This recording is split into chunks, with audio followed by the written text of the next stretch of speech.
கலாத்தியர்கள் நிருபம் 5 அதிகாரம் 5வது வசனம் வாசிங்க. நாங்களோ நீதி கிடைக்கும்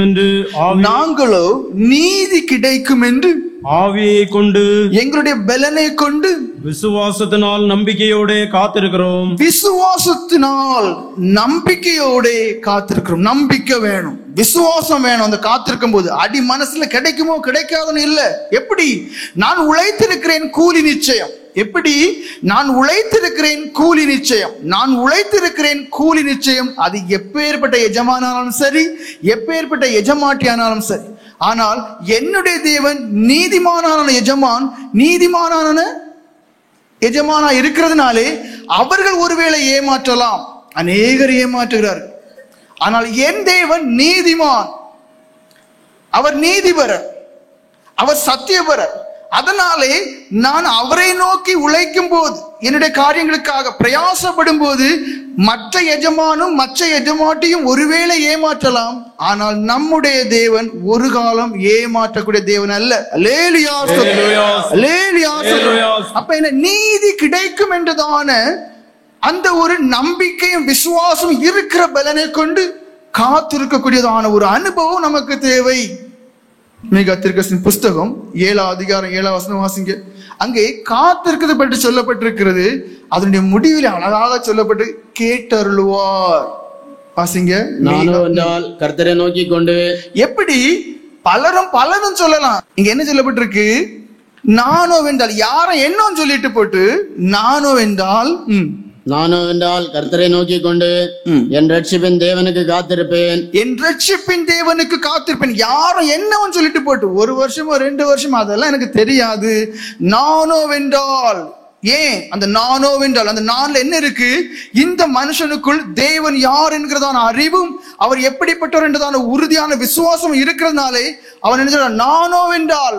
என் மனைவியா இருக்கட்டும், என் புருஷனா இருக்கட்டும், அவருக்கு எனக்குள்ள இருக்கக்கூடிய அந்த அறிவு இருக்காது, தேவனை குறித்த அறிவு. அவருக்கு என்னிடத்தில் இருக்கக்கூடியதான தேவனை குறித்த விசுவாசம் இருக்காது. நானோ என்றால் கர்த்தரை நோக்கி கொண்டு என் ரட்சிப்பின் தேவனுக்கு காத்திருப்பேன். என்னை விடுவிக்கிற தேவனுக்கு காத்திருப்பேன். நான் எதிர்பார்க்கிற ஆசீர்வாதத்தை கொடுக்க சர்வ வல்லமையும் சர்வ அதிகாரம் உள்ளதான, என்னால் கூடாத அதிசயமான காரியம் ஒன்று உண்டோ என்று கேட்டதான அந்த தேவனை நோக்கி காத்திருப்பேன். என் தேவன் என்னை கேட்டருளுவார். சொல்ல முடியுமா?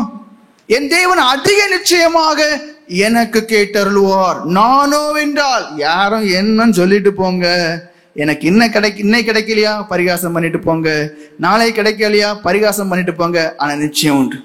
நானோ என்றால் என்னை விடுவிக்கிற, என்னை ஆசீர்வதிக்கிற தேவனை நோக்கி காத்திருப்பேன். நிச்சயமாக, அதிக நிச்சயமாக அவர் என்ன செய்வார்? எனக்கு கேட்டருளுவார். இப்படிப்பட்டதான விசுவாசம் நமக்கு தேவை. இந்த விசுவாசத்தோடு என்ன செய்ய வேண்டும்? நம்முடைய காரியங்களை அப்படியே ஆண்டவருக்கு ஒப்பு கொடுக்கணும். 37வது சங்கீதம் 5வது வசனம் வாசிங்க. உன் வழியை கர்த்தருக்கு ஒப்புவித்து. எப்படி என்னென்ன நமக்கு தேவையோ அவைகள் எல்லாவற்றையும் தேவையும் அப்படியே ஒப்புவிக்கணும். அது அனுபவிப்பதற்கு, பெற்றுக்கொள்வதற்கு தடையா எவைகள் இருக்கிறதோ அவைகளை கண்டுபிடித்து அவைகளை விட வேண்டும். உன் வழியை கர்த்தருக்கு ஒப்புவித்து அவர் மேல் நம்பிக்கையாயிரு. அவர் மேல் நம்பிக்கையாயிரு. அவரே காரியத்தை வாய்க்க பண்ணுவார். எப்படி? அவரே காரியங்கள் எல்லாவற்றையும், இன்னைக்குல நாளைக்கு அவருக்குன்னு ஒரு காலம் உண்டு, அவருக்குன்னு ஒரு வேலை உண்டு, அவருக்குன்னு ஒரு நேரம் உண்டு. அந்த நேரம் உங்களுக்கு அது தெரியும். இவ்வளவு பிந்தி கிடைச்சது இதற்காகவா என்று ஆச்சரியப்படத்தக்கவர். ஏன்னா தாம் ஒருவரே ஞானம் உள்ளவர். நம்முடைய ஞானத்தின்படி ஒரு ஆத்திரம் இருக்கும், இப்ப கிடைச்சா கொள்ளலாம், இந்த மாசம் கிடைச்சா கொள்ளலாம். ஆனா தாம் ஒருவரே ஞானம் உள்ளவரா இருக்கிறாரே, அவருக்கு தெரியும் எப்ப கொடுத்தா அது கரெக்டா இருக்கு.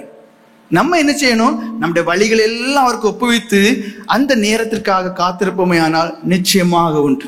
ஆனா இந்த நேரத்துல என்ன செய்யக்கூடாது? கலங்கிடக்கூடாது. யோவான் சுவிசேஷம் 14வது அதிகாரம் 1வது வசனத்துல ஆண்டவரா இயேசு கிறிஸ்துவே சொல்றாரு, கலங்கிறாதுங்க. வாசிங்க. யோவான் உங்கள் இருதயம் கலங்காதிருப்பதாக தேவனிடத்தில் விசுவாசமாயிருங்கள், என்னிடத்திலும் விசுவாசமாயிருங்கள். அப்போ நாம் எப்படிப்பட்டவர்களாக இருக்க வேண்டும்? காத்திருக்கக்கூடியவர்களாக இருக்க வேண்டும். காத்திருக்கக்கூடியவர்களுக்கு எது தேவையாக இருக்கிறது? என்ன சொன்னேன்? காத்திருக்கிறவர்கள் விசுவாசம் உடையவர்களாக இருக்க வேண்டும் என்று. அந்த விசுவாசத்துல எந்த விதமான ஒரு கலக்கம் வந்துடக்கூடாது. தேவன் நிச்சயமாக இறங்கி தருவார் என்று இருக்க வேண்டும். அடுத்து என்ன?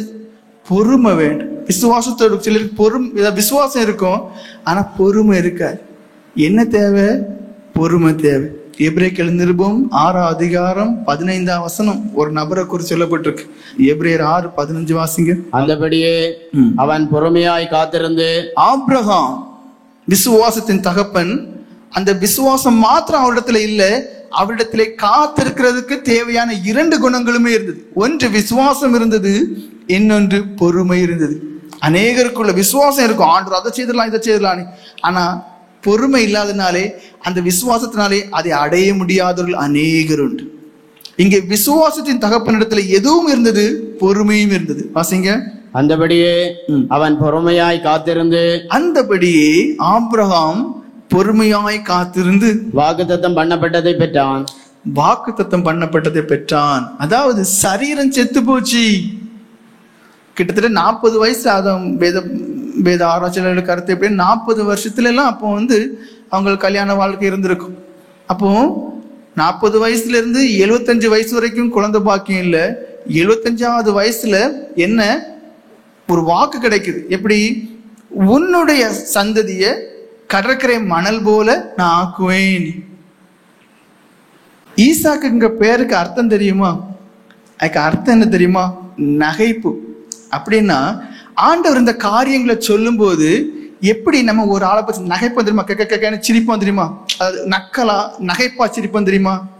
அப்படிதான் ஆண்டவர் இந்த காரியத்தை சொல்லும் போது இவங்க 2 பேர்னாலையும் அதை ஜீரணிக்க முடியல. ஏன்? சரீரம் செத்து போச்சு, இதெல்லாம் நடக்கக்கூடிய காரியமா அப்படின்னு சொல்லி நம்ம ஒரு வெகுளித்தனமா சிரிச்சிடும் தெரியுமா? ஒரு நகைப்பு வந்துடும் தெரியுமா? அதான் அதே தான் ஈசாக்கு பேரம் விட்டாங்க. அதாவது யூத முறைப்படி எல்லா பேருக்கும் ஒவ்வொரு அர்த்தம் உண்டு. மோசேனா தண்ணியிலிருந்து எடுக்கப்பட்டவன், ஈசாக்குனா நகைப்பு. 25 வருஷம் கழிச்சு வாக்கு கிடைச்சி 25 வருஷம் கழிச்சு அது உண்மையிலே அந்த வார்த்தை ஒரு மனுஷனாக ஒரு குழந்தையாக வெளிப்படும் போது அவங்க என்ன பேர் வச்சாங்க? ஈசாக்கு. பேர் என்ன? நகைப்பு. ஏன்? நாங்க உண்மையிலே நகைச்சிட்டோம், சிரிச்சிட்டோம், இது எங்க நடக்க போகுதுன்னு. ஆனா கிடைச்சது. அப்ப எது தேவையா இருக்கு? விசுவாசம் தேவை இருந்தாலும் கூட பொறுமை அதிக முக்கியமான ஒன்று. அந்த பொறுமை நமக்குள்ள இல்லாம இருக்குமே, ஆனா நமக்கு நீ தேவன் வைத்திருப்பார் ஒரு காரியம், அது நடக்கவே செய்யாது. ஆபகூக் 2ஆம் அதிகாரம் 3ஆம் வசனம் வாசிங்க.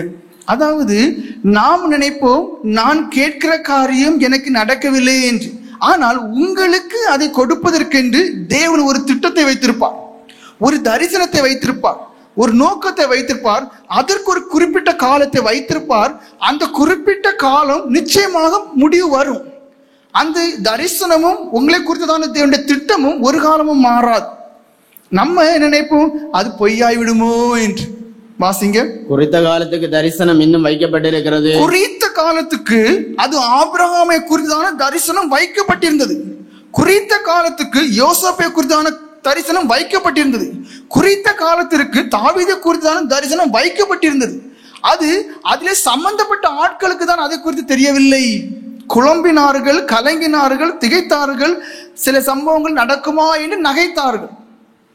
ஆனால் வேதம் சொல்லுகிறது குறித்த காலத்திற்கு நம்முடைய வேண்டுதலை குறித்தான காரியங்களுக்குள்ளதான தரிசனம் நோக்கம் அங்கே வைக்கப்பட்டிருக்கிறது. வாசிங்க. குறித்த காலத்துக்கு தரிசனம் இன்னும் வைக்கப்பட்டிருக்கிறது. குறித்த காலத்துக்கு தரிசனம் இன்னும் வைக்கப்பட்டிருக்கிறது. முடிவிலே அது விளங்கும். எப்போ அது விளங்கும் தெரியுமா? அதற்கு ஒரு முடிவு உண்டு. அது 25 வருஷமாக இருக்கலாம், யோசேப் என்றால் 13 வருஷமாக இருக்கலாம், தாவீது என்றால் 30 வருஷத்திற்கும் அதிகமாக இருக்கலாம். நல்லா மனசிலாக்கிடுங்க. காத்திருக்கும் போது நம்ம நினைப்போம் ஆண்டவர் மறந்துட்டாரு. இல்ல, அவர் ஒரு டைம் செட் பண்ணி வச்சிருக்காரு, ஒரு வேலையை வச்சிருக்கிறார். அது என்ன? நிச்சயமாக முடிவு, அந்த தரிசனத்துக்கு ஒரு முடிவு வரும். அந்த முடிவுல உங்களை குறித்தான காரியம் விளங்கும். குறித்த காலத்துக்கு தரிசனம் இன்னும் வைக்கப்பட்டிருக்கிறது. முடிவிலே அது விளங்கும். முடிவிலே அது விளங்கும். அது பொய் சொல்லாது. எப்படி? நீங்கள் காத்திருக்கிறீர்களே, ஒரு எதிர்பார்ப்போடு இருக்கிறீர்களே, அது பொய்யாகாது. அது தாமதித்தாலும் அதற்கு காத்திரு. அது தாமதிக்கும். அதாவது சவுல் என்ன தப்பு பண்ணிட்டாரு? தாமதிச்ச உடனே காத்திருக்க முடியல, வாழ்க்கையே போயிற்று. ஆண்டவர் என்ன சொல்றாரு தெரியுமா? ஏன் நீ காத்திருக்கிறியா? காத்துரு. எது வரைக்கும் காத்துரு? தாமதிக்குதா? இன்னும் காத்துரு. தாமதிக்குதா? இன்னும் காத்துரு. தாமதிக்குதா? இன்னும் காத்துரு. எனக்கு விடுதலை உண்டு, எனக்கு அனுபவம் உண்டு, நான் எதிர்பார்க்கிற அனுபவத்தோடு வாழ்ந்து காட்டுவேன் விதத்துல உறுதியோடு தாமதித்தாலும் தாமதித்தாலும் தாமதித்தாலும் காத்திருன்னு சொல்லப்பட்டிருக்கு. அந்த வசனத்தை எங்கேயாவது எழுதி வச்சிடுங்க. தாமதித்தாலும் காத்திரு. அது நிச்சயமாய் வரும். வேத வசனம் ஆண்டோடைய ஆவியானவரை கொண்டு பரிசுத்தவான்கள் மூலமாக எழுதப்பட்டது. அது நிச்சயமாக முடிவுக்கு வரும். அது தாமதிப்பதில்லை. அந்த தாமதம் என்று சொல்லுகிறோமே, அது எனக்கு தான் தாமதம். ஏன்? தேவனுக்கு நம்முடைய 1000 வருஷம் ஒரு நாள் போல என்று சொல்லப்பட்டு, அவருடைய கால்குலேஷன்ல அங்க ஒரு தாமதம் கிடையாது. என்னுடைய கால்குலேஷன்ல என்னுடைய பொறுமையின் அளவின்படி பார்க்கும்போது அது தாமதமாகுது போல எனக்கு தோன்றும். ஒரு வருஷம் காத்துட்டே ஆண்டவரேன்னு சொல்லி கத்தமா இருக்கலாம். ஏன்? என்னுடைய பொறுமையின் அளவு அந்த ஒரு வருஷம் பெருசு போல தெரியுது. ஆண்டோடைய பார்வையில அது சில மணிக்கூர் போல இருக்கும். அப்ப தாமதித்தாலும் காத்துரு. ஆனால் தாமதிக்காதுன்னு சொல்லப்பட்ட காரணம் என்ன? அவருடைய கணக்கின்படி அது தாமதம் இல்லை, நிச்சயமாக முடிவு வரும். அந்த முடிவில் என்ன? அது விளங்கும். நீ எதிர்பார்த்த காரியம் உனக்கு அப்படியே வாய்க்கும் என்று சொல்லப்பட்டு ஆதியாகமம் 37 அதிகாரம் 5-11 வரைக்கும் வசனங்களை வாசிங்க. யோசேப்பு ஒரு சொப்பனம் கண்டு அதை தன் சகோதரருக்கு அறிவித்தான். அது நிமித்தம் அவனை இன்னும் அதிகமாய் பகைத்தார்கள். அவன் அவர்களை நோக்கி, நான் கண்ட சொப்பனத்தை கேளுங்கள். நாம் வயலில் அறுத்த அரிகளை கட்டி கொண்டிருந்தோம். அப்பொழுது என்னுடைய அரிக்கட்டை நிமிர்ந்திருந்தது. உங்கள் அரிக்கட்டுகள் என் அரிக்கட்டை சுற்றி வணங்கி நின்றது என்றான். அப்பொழுது அவன் சகோதரர் அவனை பார்த்து, நீ எங்கள் மேல் துரைத்தனம் பண்ணுவாயோ, நீ எங்களை ஆளப்போகிறாயோ என்று சொல்லி அவனை அவன் சொப்பனங்களின் நிமித்தமும் அவன் வார்த்தைகளின் நிமித்தமும் இன்னும் அதிகமாய் பகைத்தார்கள். அதாவது ஒரு 17 வருஷம் இருக்கும்போது, வயசு ஒரு 17 இல்லைன்னா ஒரு 16, அந்த 17 வயசுல அந்த டைம்ல ஒரு தரிசனத்தை காண்றார். எப்படி? தன்னுடைய 11 சகோதரர்களும் தன்னை வணங்குறது போல. அவன் வேறொரு சொப்பனம் கண்டு தன் சகோதரரை நோக்கி, நான் இன்னும் ஒரு சொப்பனத்தை கண்டேன். சூரியனும் சந்திரனும் 11 நட்சத்திரங்களும் என்னை வணங்கினது என்றான். இதை அவன் தன் தகப்பனுக்கும் தன் சகோதரருக்கும் சொன்னபோது அவன் தகப்பன் அவனை பார்த்து, நீ கண்ட இந்த சொப்பனம் என்ன? நானும் உன் தாயாரும் உன் சகோதரரும் தரைமட்டம் குனிந்து உன்னை வணங்க வருவோமோ என்று அவனை கடிந்து கொண்டான். பாருங்க, சின்ன பிராயம் தன் கண்டதை சொல்லுது. சூரியன் சந்திரன் நட்சத்திரங்கள் எல்லாமே வணங்கும். அப்ப தகப்பன் வரைக்கும் கோவப்பட வேண்டிய ஒரு சூழ்நிலை ஆயிடுச்சு. சரி, கண்ட பிறகு நிறைவேறிச்சா? அந்த 13 வருஷம் அவருடைய வாழ்க்கையில், அதாவது 30வது வயசுல தான் அது நிறைவேறுது. 13 வருஷம் அந்த காலத்தை நீங்க பாத்தீங்கன்னா கடைசி நொடி வரைக்கும், அதாவது ஜெயில இருந்து விடுவிக்கப்படக்கூடியதான கடைசி நொடி வரைக்கும் இந்த தரிசனம் நடக்கவே செய்யாது. முதல்ல என்னது? கொலை முயற்சி. சகோதரர்கள் கொலை செய்ய பார்த்தாங்க. அப்ப கொலை செய்திருந்தா நடந்திருக்குமா? நடந்திருக்காது. அடுத்தது என்ன? அனுப்பப்பட்டது இன்னொரு நாட்டுக்கு. அப்போ இங்க இருக்கக்கூடியதான தகப்பன் சகோதரர்கள் இவர்கள் எல்லாம் இப்ப இருக்கிற மாதிரி, இப்ப இந்தியாவில் நம்ம இருக்கிறோம். எப்படி பர்டிகுலரா மலவலானா எங்க இருக்குன்னு தெரியும், ஜெபேட்னா எங்க இருந்து தெரியும், எத்தனை வருஷம் எங்க தூரத்துல இருந்தா யாரும் வந்துடலாம். அந்த காலத்துல அவங்க அப்படி இல்லை. கூடாரவாசிகள் அவங்க இருக்கக்கூடிய இடத்த எல்லாத்தையும் தூக்கி எடுத்துட்டு இன்னொரு இடத்துக்கு போவாங்க, இன்னொரு இடத்துல இருப்பாங்க. ஏன்னா ஆடு மாடுகள் தான் அவங்களுக்கு செல்வம். அப்ப எங்கெங்கெல்லாம் அவங்களுக்கு நல்ல செழிப்பான புல் தரைகள் இருக்கு, அதை நோக்கி போயிட்டே இருப்பாங்க கூடாரவாசிகள். அப்போ ஒருவேளை யோசேப்பு தான் நினைச்ச வரைக்கும் இவங்களை கண்டுபிடிக்க முடியாது. திரும்பவும் சொல்றேன், ஒருவேளை யோசேப்பு உயர்ந்த ஸ்தானத்துக்கு வந்தாலும் கூட, தான் நினைச்சாலும் கூட இவங்களை தேடி கண்டுபிடிக்கவும் முடியாது, அவங்க நினைச்சாலும் கண்டுபிடிக்க முடியாது. அப்போ கிட்டத்தட்ட சொல்ல போனா இந்த 2 தரிசனங்களுமே நடக்கவே செய்யாது. நிஜத்துக்கு மாறான ஒரு காரியம். இது பொய்யானதாகவே அவனுடைய வாழ்க்கையில் அப்படியே இருந்திருக்கும். ஏன்னா ஜெயில இருக்கும்போது யாருமே ஜாமீன் கொடுக்கிற மாதிரியும் கிடையாது, யாரும் வாதாட போறது மாதிரியும் இல்லை, யாருமே கிடையாது. அப்ப கடைசி நொடி வரைக்கும் என்னதான்? ஒரு எதிர்பார்ப்புமே கிடையாது. ஆனா வேதம் சொல்லுகிறது, தேவன் உண்மை உள்ளவர். அவர் யோசேப்பை குறித்ததான அந்த தரிசனத்திலே உண்மை உள்ளவராக இருந்ததுனாலே அவர் தன்னுடைய கணக்கிலே 13 வருஷத்தை எழுதி வைத்திருந்தார். அந்த 13 வருஷங்கள் நிறைவாகும் போது அவர் என்ன செய்தார்? யாரை கொண்டு செய்ய வேண்டுமோ அந்த மனுஷனுக்குள் உணர்வை கொடுத்து, அதற்காகவே பார்வோனுக்கு ஒரு தரிசனத்தை கொடுத்து, அந்த தரிசனத்தை ஒரு மனுஷனும் விளக்க முடியாத வண்ணம் எல்லாருடைய ஞானத்தையும் அடைத்து வைத்துவிட்டு, இந்த ஒரு மனுஷனுக்குள்ளே மாத்திரம் அதை வெளிப்படுத்தி, அதை வெளிப்பட செய்து வெளியே கொண்டு வந்தார். அவர் மகா பெரிய தேவன், சர்வ வல்லமையுள்ள தேவன், கூடாத காரியம் ஒன்றுமே இல்லை. ஆனா என்ன தேவையா இருக்கிறது? காத்து இருக்கிறது. எத்தனை வருஷம்? 13 வருஷம். எந்த விதமான எதிர்பார்ப்புக்கும் கொஞ்சமும் இடமே இல்லாத ஒன்னும் ஒரு காத்திருப்பு. ஏன்? அடிமையா இருக்கிறான், ஜெயில இருக்கிறான். ஏன் இவைகள் எல்லாம் மாறி இந்த சம்பவம் நடக்குமா? நடக்காது. ஆதியாகமம் 41 அதிகாரம் 38வது வசனம் வாசிங்க. அப்பொழுது பார்வோன் தன் ஊழியக்காரரை நோக்கி, தேவ ஆவியை பெற்ற இந்த மனுஷனை போல வேறொருவன் உண்டோ என்றான். காத்திருந்தார். ஆனா காத்திருக்கக்கூடிய அநேக வேளைகள்ல பாவம் செய்யக்கூடிய சூழ்நிலை வந்துச்சு. ஆனா பாவம் செய்யல. தாம் பெற்றுக்கொண்டதான அபிஷேகத்தை இழக்காமலே கடைசி வரைக்கும் இருந்தார். அதான் முக்கியம். காத்திருக்கிறோம்னு சொல்லி பாவம் செய்யும் போது அதுல புண்ணியமே இல்லை. காத்திருக்கக்கூடியதான அந்த கடைசி வேலை வரைக்கும் பாவம் செய்யக்கூடாது. நாம் பெற்றுக்கொண்டதான அபிஷேகத்தை இழக்கக்கூடாது. அந்த அபிஷேகத்தை இழக்காம கடைசி வரைக்கும் இருக்கும்போது என்ன காரியத்துக்காக நீங்க காத்திருக்கிறீங்களோ அது நிச்சயமாக அப்படியே நடக்கும். 1 பேதுரு 5 அதிகாரம் 6வது வசனம் வாசிங்க. ஆகையால் ஏற்ற காலத்திலே தேவன் உங்களை உயர்த்தும்படிக்கு அவருடைய பலத்த கைக்குள் அடங்கி இருங்கள். காத்து இருக்கக்கூடியதான அந்த வேலை எப்படி? அவருடைய கரத்திற்குள் அடங்கி இருக்கக்கூடியதான ஒரு கால். அவருக்கு தெரியாமை அல்ல, அவருக்கு மறைவாக இருக்கிறது உங்களுடைய கண்ணீர் என்று அல்ல. எப்படி? அவருடைய கரத்திற்குள் அடங்கி இருக்கக்கூடியதான ஒரு நிலைமை தான் அது. எல்லாமே அவருக்கு தெரியும். கரத்திற்குள் நாம் இருக்கும்போது தெரியாமலா இருக்கு, எல்லாமே அவருக்கு தெரியும். அப்ப என்ன? அவருக்கென்று ஒரு காலம் வைத்திருக்கிறார். அது நமக்கு கஷ்டமா இருக்கும், ஆனால் அது அவருக்கு ஏற்ற காலம் என்று சொல்லப்பட்டு, ஏற்ற காலம் தெரியும்.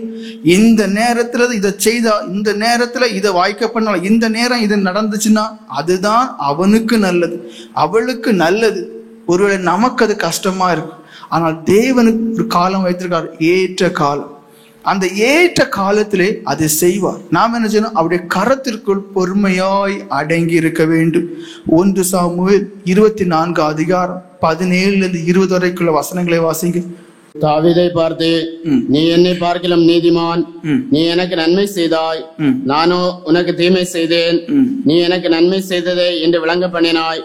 கர்த்தர் என்னை உன் கையில் ஒப்பு கொடுத்திருந்தும் நீ என்னை கொண்டு போடவில்லை. பாருங்க, கர்த்தர் என்னை உன் கையில் ஒப்பு கொடுத்திருந்தும், அதாவது சவுல் பல வருஷங்களாகவே யாரை தேடிக்கொண்டிருக்கிறார்? தாவீதை. எதற்காக? கொலை செய்வதற்காக.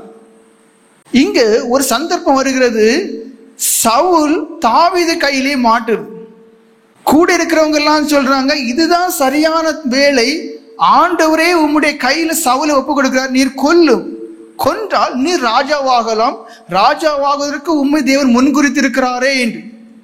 ஆனா தாவீது அதை செய்யல. பாருங்க, அப்படியே விட்டு விடுகிறார். என்ன தெரியுமா அவங்களுக்கு? அவர்கிட்ட இந்த விசுவாசம் தாவீது, நான் எதிர்பார்க்கவில்லை, ஆனால் தேவனே சாமுவேல் மூலம் என்னை அபிஷேகித்தார். சவுல் ராஜாவாக இருக்கும் போதும் என்னை அபிஷேகித்தார். நிச்சயமாக தேவன் என்னை அபிஷேகித்தாரே, ஆனால் நிச்சயமாக அவர் என்னை ராஜாவாக்குவார். நான் ஒருவனை கொண்டு ராஜாவாக வேண்டிய தேவையில்லை. 2 காரியம் இருக்கு. ஒன்று விசுவாசம், மற்றொன்று பொறுமையாக அபிஷேகித்த தேவனே தன்னை ராஜாவாக அந்த அரண்மனையில கொண்டு வைக்கிற வரைக்கும் பொறுமையாக இருக்கக்கூடியதான ஒரு சம்பவம். ஏன்? கையில மாட்டியாச்சு, தனக்கு எதிரியே கையில மாட்டியாச்சு. இதே இது சவுலு கையில தாவீது கிடைச்சா கொன்னு இருப்பார். வாசிங்க. ஒருவன் தன் மாற்றானை கண்டுபிடித்தால், ஒருவன், சவுலே ஆச்சரியப்பட்டு சொல்லுது, எப்படி? ஒருவன் தன் எதிராளியை கண்டுபிடிப்பானே ஆனால், தன்னை கொல்ல வேண்டும் என்று இருக்கக்கூடியதான மனுஷனை கண்டுபிடிப்பானே ஆனால் அவனை சுகமே போக விடுவானோ? அவனை கொல்லாமல் விடுவானோ? அவனை தப்பு வைக்க விடுவானோ? ஆனா நீ என்ன செய்தா? அவனையே விட்டுட்டா. இன்று நீ எனக்கு செய்த நன்மைக்காக கர்த்தர் உனக்கு நன்மை செய்வாராக, நீ நிச்சயமாக ராஜாவா இருப்பாய் என்று. பாருங்க, சவுல் உயிரோடு இருக்கிறான். சவுலுக்கு பின்பாக அந்த தேசத்தை நடத்துவதற்கு தனக்கு மகன்கள் இருக்கிறார்கள். ஆனால் என்ன வாய் திறந்து சொல்கிறான், நீ நிச்சயமாக ராஜாவாய். காரணம் என்ன, நீ அந்த தேவனே விசுவாசிக்கிறார், அவர் சர்வ வல்லமையும் சர்வ அதிகாரம் உள்ள தேவன். நான் நினைச்சாலும் நீ ராஜா அவரை தடை பண்ண முடியாது. ஆனா எது தேவையா இருக்கு, காத்திருக்கக்கூடியதான ஒரு அனுபவம், பொறுமையா இருக்கிற அனுபவம், விசுவாசத்தோடு காத்திருக்கக்கூடியதான ஒரு அனுபவம். அதான் ஆண்டவர் சொல்கிறார், காத்திருக்கிறவர்கள் பாக்கியவான்கள். ஏன், அவர்களுக்கு தேவன் என்ன முன்குறித்து வைத்திருக்கிறார் என்பது யாருக்குமே தெரியாது. ஏசாயா தீர்க்கதரிசன புஸ்தகம் 64 அதிகாரம் 4 வசனம் வாசிங்க. ஏசாயா தீர்க்கதரிசன புஸ்தகம் 64 அதிகாரம் 4 வசனம். தேவனே உமக்கு காத்திருக்கிறவர்களுக்கு நீர் செய்பவைகளை, தேவனே காத்திருக்கிறவர்கள், உமக்கு காத்திருக்கிறவர்கள் பாக்கியவான் என்று சொன்னீரே, அதுக்கு அர்த்தம் என்ன, உமக்கு காத்திருக்கிறவர்களுக்கு நீர் செய்பவைகளை நீரே அல்லாமல் உலகத்துல யாருக்கும் தெரியாது. அதை அனுபவிக்க போகிற அந்த கடைசி நிமிஷம் வரைக்கும் அந்த நபருக்கும் தெரியாது. அதான் காத்திருக்கிறவர்கள் பாக்கியவான்கள். ஏன், அது யாருக்குமே தெரியாது. ஆனால் எந்த மனுஷன் காத்திருக்கிறானோ அவனை குறித்து தேவனுக்கு ஒரு திட்டம், ஒரு தரிசனம் இருக்கிறது. அவர் செய்யக்கூடியது அவருக்கு மட்டுமே தான் தெரியும். இனியாவது காத்திருக்கிறதுல ஒரு சந்தோஷம் வச்சுக்கிடுங்க. இன்னும் தாமதிக்குதா, இன்னும் தாமதிக்குதா, எனக்கு ஆசிப்பு ரெட்டிப்பா கிடைக்கும், இன்னும் தாமதிக்குதா, அது சம்பூர்ணமாய் கிடைக்கும் என்ற விசுவாசத்தோடு இருங்க. அதுக்கு நான் கத்துறேன், ஏன்னா நம்ம இடத்துல அது கிடையவே செய்ய. வாசிங்க. தேவனே உமக்கு காத்திருக்கிறவர்களுக்கு நீர் செய்பவைகளை நீரே அல்லாமல் உலக தோற்றம் முதற்கொண்டு ஒருவரும் கேட்டதும் இல்லை. உலக தோற்றத்திற்கு முதற்கொண்டு ஒருவரும் கேட்டதும் இல்லை, செவியால் உணர்ந்ததும் இல்லை, இருதயத்துல உணர்ந்ததும் கிடையாது, அவைகளை கண்டதும் இல்லை, கண்ணார காண்கிறதும் கிடையாது. அது யாருக்கு தெரியுமா, அனுபவிக்கும் போது தெரியும். அதான் நீண்ட காத்திருப்பு இருதயத்தை இழைக்க பண்ணும். ஆனா அதை அனுபவிக்கிறான காத்திருக்கக்கூடிய மனுஷன், அவனுக்கு மட்டும்தான் அது எப்படி தெரியுமா, ஜீவ விருட்சம் போல அவ்வளவு சந்தோஷம், அவ்வளவு சந்தோஷம், அவ்வளவு பேரானந்தமா இருக்கு. வேற யாருக்கும் தெரியாது. அவன் சொன்னாலும் புரிஞ்சுக்கிட தெரியாது, அவன் சொன்னாலும் மற்ற புரிஞ்சுக்கிட தெரியாது. ஏன், அனுபவிக்கிறவங்க மட்டும்தான். ஒரு பழம் தந்து அது யாருக்குமே தெரியாத ஒரு பழமா இருக்குமே, ஆனால் அதை சாப்பிடுற மனுஷனால மட்டும்தான் அதை டேஸ்ட் சொல்ல முடியுமே தவிர வேற யாருக்கும் சொல்ல முடியாது. அதே போலதான் காத்திருக்கிறவங்க மட்டும்தான் அதை அனுபவிக்க முடியுமே தவிர வேற யாருக்குமே அது எப்படின்னு தெரியாது. யோவான் சுவிசேஷம் 5 அதிகாரம் 5-9 வரைக்குள்ள வசனங்களை வாசிங்க. இங்க ஒரு எடுத்துக்காட்டு சொல்லப்பட்டிருக்கு. 38 வருஷம் வியாதி கொண்டிருந்த ஒரு மனுஷன் அங்கே இருந்தான். படுத்திருந்த அவனை இயேசு கண்டு அவன் வெகு காலமாய் வியாதியஸ்தன் என்று அறிந்து. இதை பார்க்கும்போது என் மனசுல பட்டது ஒன்னே ஒண்ணுதான், இந்த வசனங்களை வாசி ஒன்னே ஒண்ணுதான், நீங்கள் காத்திருக்கிறதை தேவன் அறிவார். நீங்க நினைக்கலாம் தெரியாதோ தெரியாதோ தெரியாதோ என்று. நீங்கள் காத்திருக்கும் போது, அதாவது இப்பொழுது தேவன் எப்படி இருக்காரு, ஆவியா இருக்கிறார். ஆனால் அப்பொழுது என்ன, மாம்ச ரூபத்தில் இருந்தார், அப்பொழுதும் அவர் அறிந்திருக்கிறார். நல்லா புரிஞ்சுக்கிடுங்க, மாம்சத்துல இருக்கக்கூடிய ஒரு மனுஷனால குறிப்பிட்ட இடங்களுக்கு தான் போக முடியும். ஆனா அப்படி தேவனா இருக்கும் போது அவருக்கும் தெரிந்திருக்கிறது, இந்த மனுஷன் நீண்ட காலம் காத்திருக்கிறான். ஆனால் இன்னும் எத்தனை காலம் காத்திருந்தாலும் யோபு போல காத்திருப்பதற்கு என் பலன் கல்லோ வெண்கலமோ என்று கேட்டது போல, இங்கே என்ன, அவனுடைய பலவீனம், அவனுடைய குறைபாடு, அவன் நினைத்தாலும் இன்னும் 10 வருஷம் காத்திருந்தாலும் ஒருவேளை தண்ணி கலங்கினாலும் கூட தன்னால் கலக்கப்பட்ட தண்ணிக்குள்ளே இறங்கவே முடியாது. அப்படின்னா அர்த்தம் என்ன, காத்திருந்தாலும் காத்திருந்தாலும் காத்திருந்தாலும் எது கிடைக்காது, சுகம் கிடைக்காது. காத்திருந்தாலும் காத்திருந்தாலும் காத்திருந்தாலும் எது கிடைக்காது, வியாதி குணமாகாது. ஆனால் ஒரு காரியம் நிச்சயம், நம்ம எல்லாருக்கும் வேதம் கற்றுத்தருகிறது எது, நீங்கள் காத்திருப்பீர்களே ஆனால், அது முடியாத காரியமாக இருக்குமே ஆனால், நீங்கள் தேவனை நம்பி காத்திருப்பீர்களே ஆனால், அந்த தேவனுக்கு நீங்கள் காத்திருப்பது அதிக நிச்சயமாய் தெரியும். முடியாது என்று சொல்லக்கூடிய அந்த வேளையிலே நிச்சயமாக தேவன் முடித்து தருவார். அல்லேலூயா, அல்லேலூயா. வாசிங்க. 38 வருஷம் வியாதி கொண்டிருந்த ஒரு மனுஷன் அங்கே இருந்தான். படுத்திருந்த அவனை இயேசு கண்டு அவன் வெகு காலமாய் வியாதியஸ்தன் என்று அறிந்து, அவனை நோக்கி சுஸ்தமாக வேண்டும் என்று விரும்புகிறாயோ என்று கேட்டார். அதற்கு வியாதியஸ்தன், ஆண்டவரே, தண்ணீர் கலக்கப்படும் போது என்னை குளத்தில் கொண்டு போய் விடுகிறதற்கு ஒருவரும் இல்லை. நான் போகிறதற்குள்ளே வேறொருவன் எனக்கு முன்பு இறங்கி விடுகிறான் என்றான்.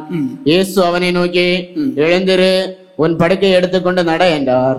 பாருங்க, என்ன பாக்கியம் தெரியுமா? 38 வருஷம் காத்தவனுக்கு தேவனே தேடி போறார். வேற யாருக்கும் இந்த பாக்கியம் கிடையாது. யாரு தேடி போறா? அவருக்கு காத்திருக்கிறது ஜனங்களுக்கு நடக்கூடியதான காரியங்களை பாருங்க. தேவனே தேடி போய், நான் உனக்கு உதவி பண்ணட்டுமா? அதான் காத்திருக்கிறதுல உள்ள ஜனங்கள் பாக்கியவான்கள்.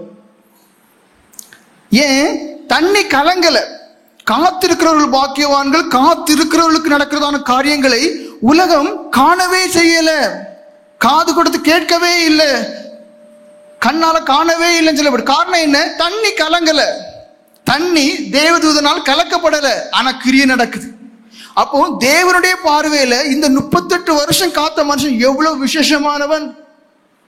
உலகத்தின் பார்வையிலே அவன் வியாதியஸ்தனாக இருந்தாலும் கூட தேவனுடைய பார்வையிலே அவன் காத்திருக்கிறதுனாலே அவன் விசேஷமானவன், பாக்கியமானவன். தண்ணீர் தேவதூதனாலே கலக்கப்படவில்லை, தேவனே இறங்கி போய் அவனிடத்துல போய், நான் உனக்கு உதவி செய்யட்டுமா என்று. எழும்பிப்போ. எவ்வளவு ஒரு பாக்கியம் பாருங்க. தேவனை காண்கிற ஒரு பாக்கியம், தேவனுடைய வார்த்தையை கேட்கிற ஒரு பாக்கியம், தண்ணி கலக்கப்படாத நேரத்திலே சுகம் பெற்று மற்ற ஜனங்களுக்கு முன்பாக சாட்சியா ஜீவிக்கக்கூடியதான ஒரு பாக்கியம். தேவனுக்கு காத்திருக்கிற ஜனங்களுக்கு, தேவன் ஆயத்தமாக்கி வைத்திருக்கிறவர்களே, தேவனே அல்லாமல் ஒரு மனுஷனுக்கும் அது என்ன தெரிய வர போறதே இல்லை. லூக்கா எழுதின சுவிசேஷம் 1 அதிகாரம் 5-7 வரைக்குள்ள வசனங்களை வாசிங்க. லூக்கா எழுதின சுவிசேஷம் 1 அதிகாரம் 5-7 வரைக்குள்ள வசனங்கள். யூதேயா தேசத்தில் ராஜாவாகிய ஏரோதின் நாட்களில் அபியா எனும் ஆசாரிய வகுப்பில் சகரியா எனும் பேர் கொண்ட ஆசாரியன் ஒருவன் இருந்தான். இங்கே சகரியா என்றதான ஒரு ஆசாரியன் இருக்கிறார். அவன் மனைவி ஆரோனுடைய குமாரத்திகளில் ஒருத்தி, அவள் பேர் எலிசபெத். சரி, சகரியா, எலிசபெத் இவங்க எப்படிப்பட்டவங்க? ரொம்ப நல்லவங்க. பழைய ஏற்பாட்டு காலத்துல இருக்கிறாங்க. இயேசு கிறிஸ்து பிறக்கல, பழைய ஏற்பாட்டு காலத்துல இருக்காங்க, நியாயப்பிரமாணத்துக்கு உட்பட்டவங்களாக இருக்கிறாங்க. அப்போ ரொம்ப நல்லவங்க. நான் ஏன் சொல்றேன்? அந்த நியாயப்பிரமாணத்துல எல்லா கற்பனைகளையும் கை கொண்டார் என்று வேதம் சொல்லுது. வாசிங்க. அவர்கள் இருவரும் கர்த்தரிட்ட சகல கற்பனைகளின் படியையும் நியமங்களின் படியையும் குற்றமற்றவர்களாய் நடந்து. சாதாரண காரியம் கிடையாது, சாதாரண காரியம் கிடையாது. நல்ல மனசிலாக்கிடுங்க, இது ஒரு சாதாரண காரியமே கிடையாது. கர்த்தர் கட்டளையிட்டதான எல்லா கற்பனைகளிலும் நியமங்களின்படியும் அவர்கள் என்ன கருத்தா இருந்து தங்களை குற்றமற்றவர்களாய் காண்பித்தே இந்த உலகத்திலே வாழ்ந்தார்கள். தேவனுக்கு முன்பாக நீதியுள்ளவர்களாய் இருந்தார்கள். எப்படி? மனைவியும் நீதிமாட்டி, புருஷனும் நீதிமான், இருவரும் நீதி உள்ளவர்களாய் இருந்தார்கள். எலிசபெத் மலடியா இருந்தபடியினால் அவர்களுக்கு பிள்ளை இல்லாதிருந்தது. இருவரும் வயது சென்றவர்களாயும் இருந்தார்கள். எப்படி? அவர்கள் நீதி உள்ளவர்களாக கற்பனைகளை கை கொள்ளவர்களாக இருந்தார்கள். எதுவரைக்கும் இருந்தார்கள்? வயசு ஆயிற்று, பாட்டி தாத்தா ஆயிட்டாங்க. வயசாகிற ஒரு பிராயம் வரைக்குமே அவங்க எப்படிதான் இருந்தாங்க? கற்பனைகளை கை கொண்டாங்க. ஆனா சவுலுக்கும் இவங்களுக்கும் வித்தியாசம் என்ன தெரியுமா? சவுல் சாமுவேல்கிட்ட சொன்னாரு, நீர் சொன்னபடியெல்லாம் காத்திருந்தேன், நீர் வரல, நான் என்ன தெரியுமா செய்தேன்? நானே பலி செலுத்திட்டேன். இங்கே சகரியாவும் எலிசபெத்தும் ஆண்டவர் நோய்க்கு சொல்லல. எப்படி? நீர் கட்டளையிட்டீர், அவை எல்லாம் படி செய்தோம். அப்போ நீர் ஒரு காரியத்தையும் சொல்லியிருந்தீர். எப்படி?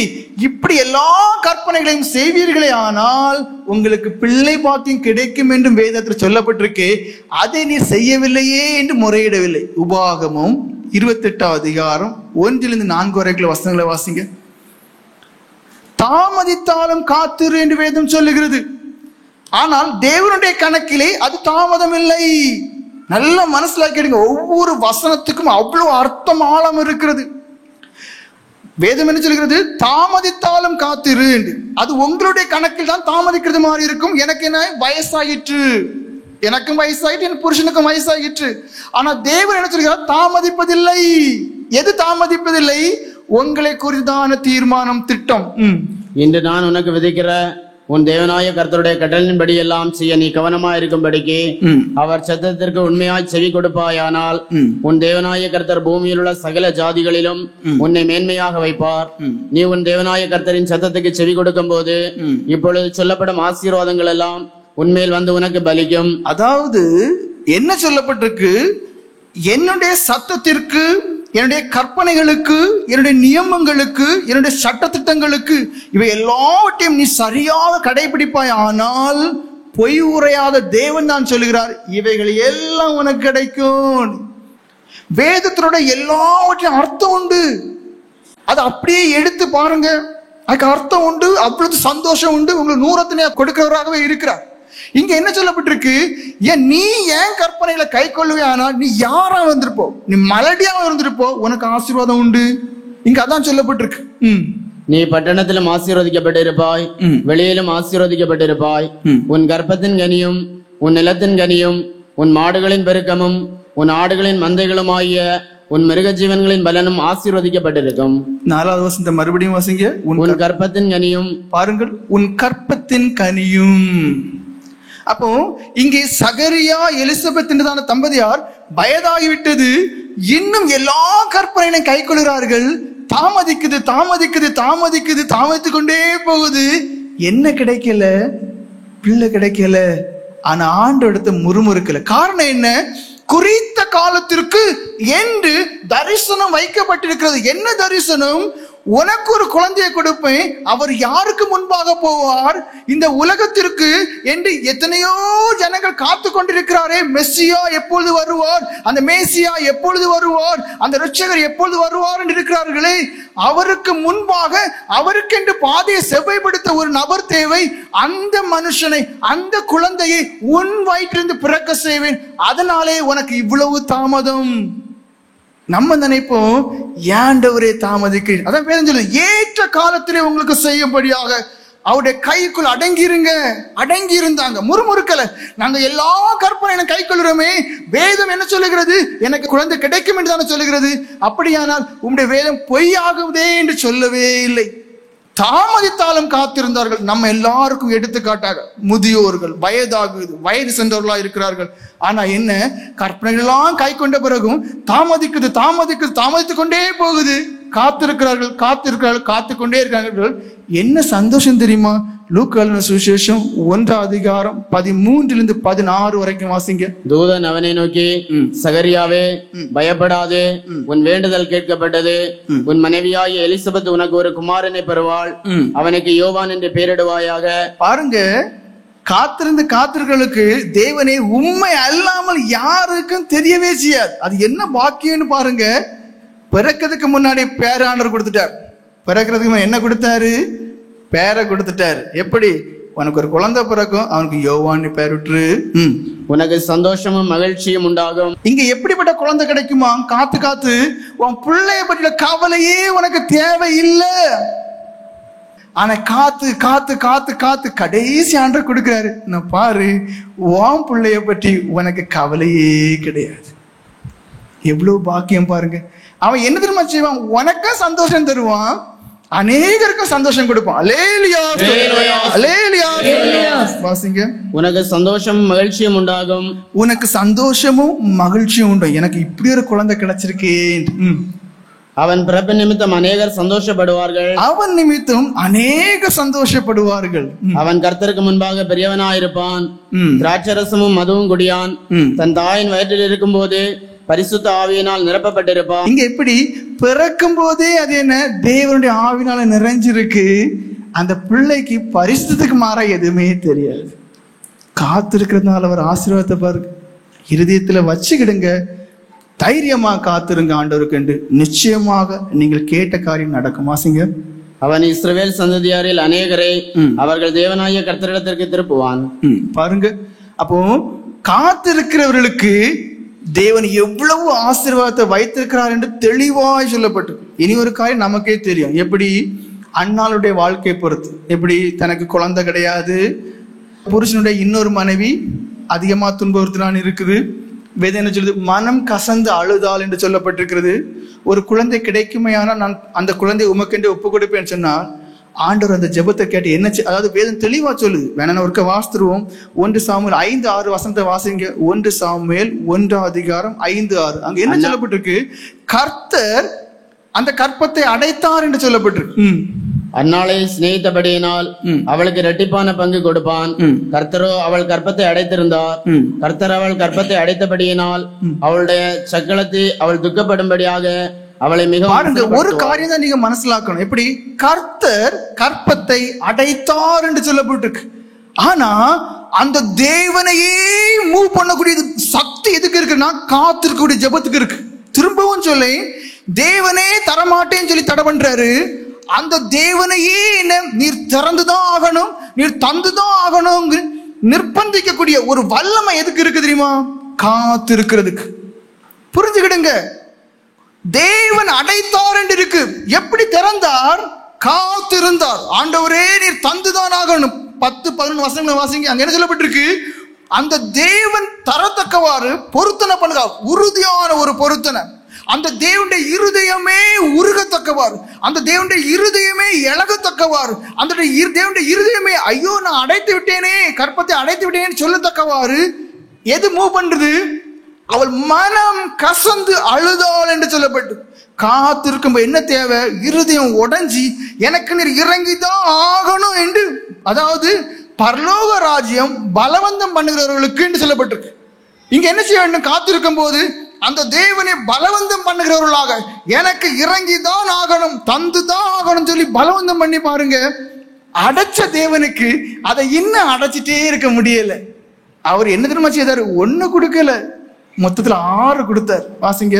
அவள் போய் மனங்கசந்து மிகவும் அழுது கர்த்தரை நோக்கி விண்ணப்பம் பண்ணி, சேனைகளின் கர்த்தாவே தேவரே உம்முடைய அடியாளின் சிறுமியை கண்ணோக்கி பார்த்து உம்முடைய அடியாளை மறவாமல் நினைத்தருளி உமது அடியாளுக்கு ஒரு ஆண் பிள்ளையை கொடுத்தால் அவன் உயிரோடு இருக்கும் சகல நாளும் நான் அவனை கர்த்தருக்கு ஒப்பு கொடுப்பேன். அவன் தலையின் மேல் சவரகன் கத்தி படுவதில்லை என்று ஒரு பொருத்தனை பண்ணினாள். காத்திருக்கும் போது என்ன செய்ய வேண்டும்? தேவன் தான் இல்லை இப்ப உனக்கு தரமாட்டேன் வேண்டான்னு வச்சிருந்த வரைக்கும் அது அந்த தேவன சித்தத்துக்கு மாறாக செயல்பட்டு தர வேண்டுமே. ஆனால் பொருத்தனை பண்ணணும். பொருத்தனை வாச்சாம் போச்சான் உள்ள பொருத்தனை இல்லை, அவர் விரும்புறபடி பொருத்தனை பண்ணணும். மனம் கசந்து ஆளணும். என்ன தெரியுமா செய்தாரு? அடைச்ச கற்பத்தை திறந்தார். 20 வசனம் வாசிங்க. சில நாள் சென்ற பின்பு அந்நாள் கர்ப்பவதியாகி ஒரு குமாரனை பெற்று கர்த்தரிடத்தில் அவனை கேட்டேன் என்று சொல்லி அவனுக்கு சாமுவேல் என்று பெயரிட்டாள். சாமுவேல், கர்த்தரிடத்தில் அவனை கேட்டேன். 2வது அதிகாரம் 21 வசனம் வாசிங்க. அப்படியே கர்த்தர் அந்நாளை கடாட்சித்தார். அவள் கர்ப்பம் தரித்து 3 குமாரரையும் 2 குமாரத்திகளையும் பெற்றாள். பாருங்க, காத்திருந்து ஒண்ணு கிடைச்சதே. அவருடைய பாக்கியத்தை பார்த்தீங்கன்னா ஆச்சரியமா இருக்கும். காத்திருந்து சாமுவேலை ஆண்ட கொடுத்தார். அந்த சாமுவேலை குறித்து கொஞ்சமும் பயப்பட வேண்டிய தேவையே இல்லை. காரணம் என்ன? 14வது அல்லது கடைசி இஸ்ரவேலர்களுக்கு கடைசி நியாயாதிபதியும் தீர்க்கதரிசியுமா இருந்து ஜனங்களை நடத்தினவர். அவருடைய முடிவு என்ன? சமாதானமா இருந்துச்சு. பரலோகத்துக்கு போனார். அப்ப காத்திருந்து கிடைக்கிறதுக்குள்ள பலனை பாருங்க. நம்மளால சொல்லி அறிவிக்க முடியாத ஒன்று. ஏன் இந்த காத்திருக்கிறது குறித்து பிரசங்கிக்கிறேன்? அப்போஸ்தலர் நடபடிகள் 1 அதிகாரம் 5 வசனம் வாசிங்க. ஆகையால் நீங்கள் எருசலேமை விட்டு போகாமல் என்னிடத்தில் கேள்விப்பட்ட பிதாவின் வாக்குத்தத்தம் நிறைவேற காத்திருங்கள் என்று கட்டளையிட்டார். இங்க என்ன சொல்லப்பட்டிருக்கு? கேளுங்கள் கொடுக்கப்படும், எல்லாம் சரிதான். காத்திருக்கிறவங்களுக்கு என்று வாக்குத்தத்தம் பண்ணப்பட்ட பிதாவின் வாக்குத்தம் பண்ணப்பட்டதை நான் தருவேன் சொல்கிறார். அப்ப காத்திருக்க வேண்டும் என்று புதிய ஏற்பாட்டிலே முதல்ல, அதாவது சபை ஆரம்பிக்கிறதுக்கு முன்னாடியே ஒரு கற்பனையை கொடுக்கிறார். அப்ப நாம புதிய ஏற்பாட்டு காலத்துல இருக்கிறோம், இயேசுவை வணங்கக்கூடியவர்களா இருக்கிறோம். அந்த தேவன் நம்மளே குறித்து சொல்கிறார், நீ காத்திரு. இந்த வசனத்தை நம்ம அடிக்கடி கேட்போம். ஏன்னா பெந்தெகோஸ்தே பண்டிகைகள்ல நம்ம கேட்டிருப்போம். ஆனா அதுக்கு முன்னாடி நான் சொன்ன காரியங்கள் தெரியாது. எப்படி காத்திருக்கிறதுனா வலிக்கும், அதுல வேதனை உண்டு. அது என்ன குளிக்கும் இறங்குறது போல இருக்கும். இருதயம் சோர்ந்து, நீண்ட காத்திருப்பு வரும்போது இருதயம் அப்படியே சோர்ந்து. ஆனா என்ன வச்சிருக்கிறார்? பெரிய ஆசீர்வாதம். சாதாரண மீன் பிடிக்கக்கூடியதான பேதுருவை பார்த்து ஜனங்கள் ஆச்சரியப்படத்தக்கதான கிரியை நடக்குது. சாதாரண சுவிசேஷன் பிலிப்பை கண்டு மக்கள் பயந்து ஆச்சரியப்படத்தக்கதான கிரியை நடக்குது. சாதாரண உதவிக்காரனா ஸ்தேவானை கண்டு மக்கள் பயந்து ஆச்சரியப்படத்தக்கதான கிரியை நடக்குது. இது எல்லாம் என்ன? காத்திருக்கக்கூடியதானவர். அதான் சொல்லிட்டு, தேவனே உமக்கு காத்திருக்கிறவர்களுக்கு நீர் செய்பவர்களை நீரே அல்லாமல் அவர்களுக்கும் தெரியாது, உலகத்தில் உள்ள யாருக்கும் தெரியாது. அதை அனுபவிக்கிறவர்களுக்கு அப்பொழுது தெரியும். எவ்வளவு சந்தோஷப்படுவாங்க பாரு. சரி, நம்ம எதுக்கு இப்ப காத்திருக்கணும்? 39 சங்கீதம் 7-8 வசனங்களை வாசிங்க. இப்போதும் ஆண்டவரே, நான் எதற்கு எதிர்பார்த்திருக்கிறேன்?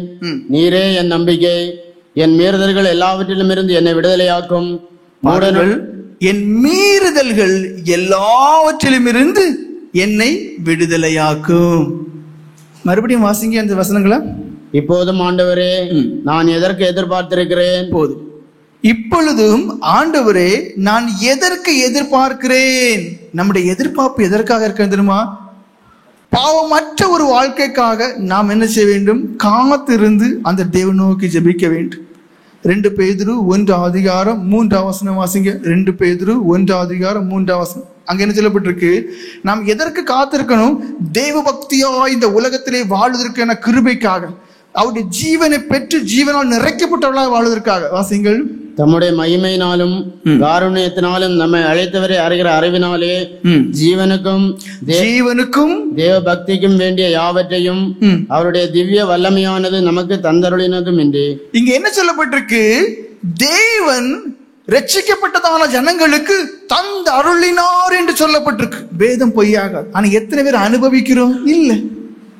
எதை தந்தருள் இருக்கிறாராம்? அவருடைய ஜீவனாலே நிறைக்கப்பட்ட ஒரு அனுபவம். தெய்வ பக்தியாகவே இந்த உலகத்திலே வாழ்ந்து ஜீவிக்கிற அனுபவம் பெற்றிருக்கோமா? இல்ல. அப்ப பெற வேண்டுமா? ஆமா. என்ன செய்யணும்? காத்திருந்து இவைகளை ஆண்டவரே எனக்கு தாரும் என்று ஜெபிக்க வேண்டும். எபேசியர் 3:16 வாசிங்க. ஆவியிலே உள்ளான மனுஷனிலே பலப்படுகிற அனுபவத்திற்காக காத்திருக்க வேண்டும். நீங்கள் அவருடைய ஆவியினாலே உள்ளான மனுஷனில் வல்லமையாய் பலப்படவும். பாருங்க, நம்ம காத்திருக்கிறது நிறைய காரியங்கள் இருக்கு. அதான் ஒவ்வொன்றா சொல்றேன். என்ன காரியம் இருக்கு? நம்முடைய ஆவியிலே பலன் கொண்ட ஒரு அனுபவம். குழந்தை வளர்ந்து ஆவியிலே பலன் கொண்டுன்னு சொல்லப்பட்டிருக்கு. நமக்கு அந்த ஆவியிலே உள்ளான மனுஷன் ஒரு பலப்பட்ட அனுபவம், பரிசுத்தத்துக்கு மாறான எதுவுமே இல்லாத ஒரு அனுபவம், பரிசுத்தமாகவே வாழக்கூடிய ஒரு பலன் நம்மிடத்துல இல்லை. அப்ப என்ன? காத்திருந்து அதை பெற்றுக்கொள்ளணும். எல்லாத்திற்கும் மேல என்ன? நம்முடைய சிந்தனை. ரோமர்கள் நிருபம் 8:6 வாசிங்க. என்ன சொல்லப்பட்டிருக்கு? ஆவியின் சிந்தனை நம்ம பெற்றுக்கொள்ளணும். அந்த சிந்தனை நம்மகிட்ட இல்லை. வாக்குவாதமும் சண்டை பிடிக்குதும் குறை சொல்லக்கூடியதும் பிறரை தீர்ப்பிடக்கூடிய சிந்தை தான் நம்மகிட்ட இருக்கு. வாசிங்க. மாம்ச சிந்தை மரணம், ஆவியின் சிந்தையோ ஜீவனும் சமாதானமுமா. நம்முடைய சிந்தையில சமாதானம் இருக்கா? நம்மளால கொஞ்சமே பொறுக்க முடியாது, சகிக்க முடியாது. அப்போ நமக்கு எதுக்கு தேவையா இருக்கு? ஆவியின் சிந்தை நமக்கு தேவை. நம்ம எல்லாரும் காத்திருக்க வேண்டியது இருக்கு. எதுக்கு? அனுபவத்துக்காக. நம்ம எல்லாரும் காத்திருக்க வேண்டியது இருக்கு அனுபவங்களுக்காக. உள்ளாந்த மனுஷன்ல பலப்பட வேண்டியது இருக்கு. தேவன் வாக்கு பண்ணிருக்கிறார். எப்படி? ஆவியின் சிந்தை உள்ளவளா இந்த உலகத்தில் ஜீவிக்கக்கூடிய பாக்கியமோ அது எப்படிப்பட்டதுயா? அது தேவனுடைய ஜீவனாலே நிறைக்கப்பட்டு சமாதானத்தினால் நிறைக்கப்பட்ட ஒரு அனுபவம் இருக்கா? இல்லை. அப்ப என்ன செய்ய வேண்டும்? இவைகளை அதோடு கூட நோய் வியாதி இருந்தாலும் அதிலிருந்து விடுதலைக்காக கேட்டு சொந்தமாக்கிக் கொள்ள வேண்டும்.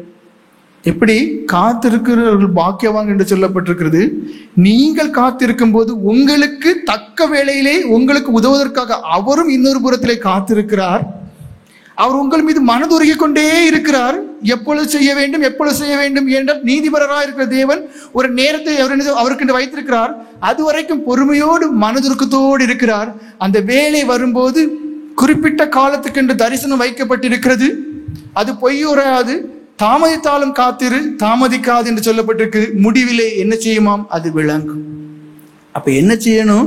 ஆண்டவரே, காத்திருக்கிறவர்கள் பாக்கியவான்கள் சொல்லியிருக்கிறீரே, எனக்கு காத்திருக்க முடியல. ஏன்? எனக்கு சரியான விசுவாசமும் இல்லை, சரியான பொறுமை இல்லை. காத்திருக்கக்கூடிய கிருபை தந்து எதற்காக எந்த அனுபவத்தில் காத்திருக்க வேண்டும் என்பதை குறித்தான மனக்கண்கள் திறந்த அனுபவத்தை தந்து அதற்காக காத்திருந்து அதை சொந்தமாக்கி கொள்ள எனக்கு கிருபை செய்யும் ஆண்டவரே என்று ஜெபம் பண்ணும். கடைசியா ஒரு வசனம், ஏசாயா 25:9 வாசிங்க. அக்காலத்திலே இதோ இவரே நம்முடைய தேவன், இவருக்காக காத்திருந்தோம். பாருங்க, இதான் முக்கியமான காரியம். வேதம் தெளிவா சொல்லுது, அக்காலத்திலே. அது எந்த காலம்? இப்பொழுது உள்ள காலம். இந்த காலம், இந்த காலத்திலே உள்ள நமக்கு என்ன தேவை தெரியுமா? நான் வணங்குகிற தேவன் எப்படிப்பட்டவர் என்றதான அறிவும் உணர்வும் நமக்கு தேவை. அக்காலத்திலே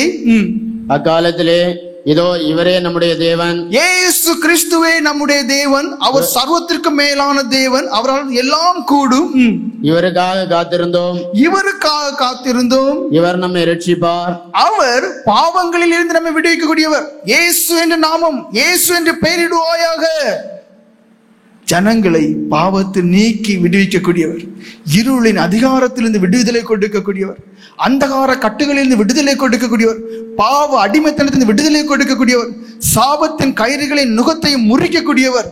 இயேசு என்று பெயரிடுவாயாக. இவரே இரட்சகர், இவரே கர்த்தர், இவரே கர்த்தர். இவருக்காக காத்திருந்தோம். இவருக்காக காத்திருந்தோம். இவருடைய ரட்சிப்பினால் களிகூர்ந்து மகிழ்வோம் என்று சொல்லப்படும். அப்ப நமக்கு என்ன? கண்டிப்பாக ரட்சிப்பு உண்டு, கண்டிப்பாக விடுதலை உண்டு, கண்டிப்பாக நான் நினைச்ச காரியம் எனக்கு வாய்க்கும் என்றதான விசுவாசத்திலே கலிகூர்ந்து மகிழணும். காத்திருக்கும் போது சோர்ந்து போகக்கூடாது, தளர்ந்து போகக்கூடாது, ஐயோ என்று கலங்கி விடக்கூடாது. நிச்சயமாக நான் வணங்குகிற தேவன் யார் என்ற விசுவாசமும், அவர் நிச்சயமாக எனக்கு செவி கொடுப்பார் என்ற விசுவாசமும் நமக்கு தேவை.